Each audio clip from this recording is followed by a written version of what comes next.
Hi there.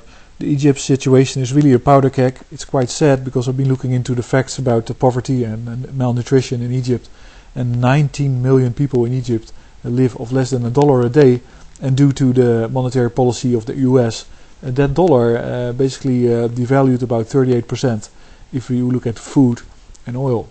The IMF has a very interesting graph with a caption that I'll link to next to this video that once again demonstrates how mindless they are. They say, well, wheat prices are rising and etc., but it will probably they will probably go down a little bit once the biggest importers can no longer pay the bill. Can you imagine that? Like, yes, well, me and you are diving and you use the air that I supply to you, but one day you will not be able to afford your air bottles anymore, so I'll have much more air to breathe then, and I can stay on the water longer. That's basically what we are with let's say the IMF on the helm.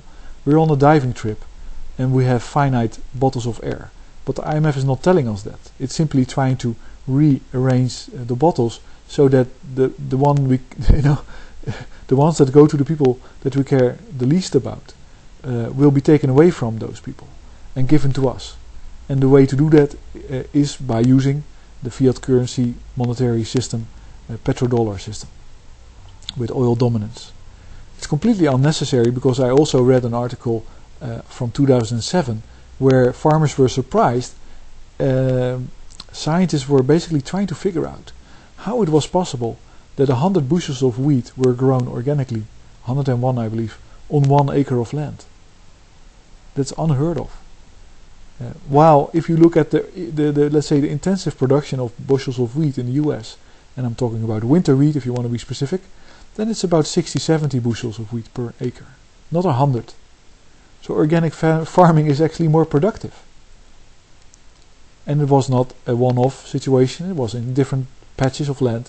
They found, how can it be? Organic farming is as productive, even more productive than intensive farming.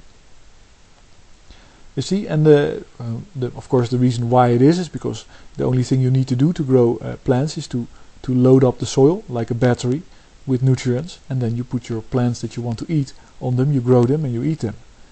And then you have to load up the battery again. You can do that two ways. One, you can have a disposable battery, so you put in fertilizer that you buy from a petrochemical company, and it's crap because it's not all that the plant needs, it's just exactly what it desperately needs to grow. And of course next year the ground is dead, doesn't work anymore, you have to go back to the factory to buy more chemicals. The other way is you have a rechargeable battery. Basically you let plants grow on the land that charge it with nitrogen and all kinds of other nutrients that capture those things out of the atmosphere or retain them into the soil. And then you can plant your it's the same thing. The same plants, of course, they grow on that. Organic is as productive. But the World Bank, Monsanto, whole fiat currency, petrodollar financial monster is force feeding us all kinds of systems that are rent seeking and are destructive. And then they say, well, if people can pay it, then there will be more for us. We will not look, what's happening to them, because they will probably be dying of hunger. But we won't be giving it to them because it's a market. Psychopats, that's what they are. And I'm trying to figure out who inspired Ban Ki-moon to talk about the Global Suicide Pact, which is the current economical system. I completely agree with him. And he probably didn't make it up himself. He probably had been discussing that, otherwise he wouldn't be saying it. And I'm interested who in the UN is actually of that mindset. He's criticized at the moment for being a little bit vain and all that, but there's truly two camps developing. You could say the Nordic European camp, which is WikiLeaks, which now Assange is being eligible for a Nobel Prize, Europe UN, and basically the petro criminals, the casino gulag managers. And there's a Dutch saying which says left around or right around, or the blood goes where it can flow, and that now applies to the GOP desire to have a war with Iran, because that might happen, because Israel might feel so insecure about, for instance, the Gazan-Egyptian border, that it invades Gaza, and then it executes the plan that it has to basically go scorch earth in Gaza, and then it invades Lebanon because it imagines a threat from Hezbollah, but it really has now a threat in the region, because it's becoming surrounded by enemies. And I don't deny them the right to live. I think that would be very weird, because I've been there, and they're real people. They live there. They shouldn't be there, but you have to defend your life. That's your right. But it's all very unfortunate, because of course this whole conflict can then escalate in a war with Iran, and involve Syria, and involve everybody. Maybe Iraq even enters the fray, which will be very bad for oil, and then it's also very bad for logistics, because it will cut off the Suez Canal. Now there are two sides to this. I guess there's multiple. From an environmentalist point of view, I think that a war in the Middle East would be fine if it cuts off the oil and if it doesn't lead to too much casualties. I don't think that the IMF policies are desirable, or the IMF mentality, the economical mentality that says, well, we've got this game, we've got the fiat currencies, and we're playing it, and then pretending that you're playing it fair while you're not playing it fair, because it's clearly your dominating position that you're abusing to advance the fate of your own people, which are mainly the Americans. But there's an environmental aspect to it that is perfect. I don't like the global economical system. I think it's wasteful. I hope that the whole economical system collapses, because it is extremely wasteful. And the whole petrodollar system, for me, is just, once that is gone, there won't be, you won't be able to distribute your oil anymore. So fine, let it go. But it doesn't have to basically go hand in hand with destruction of people.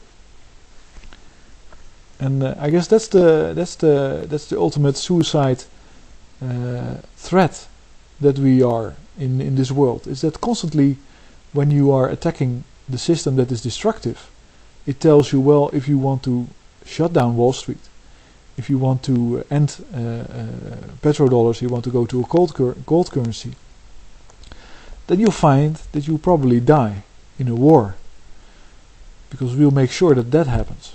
We're actually trying to drive it, because we want to deteriorate the organizational strength in the regions that might become our enemies once the resources really run out.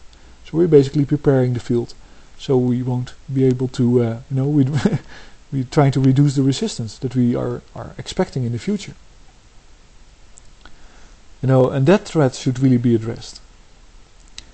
I hope you can follow me, because this is quite a long video.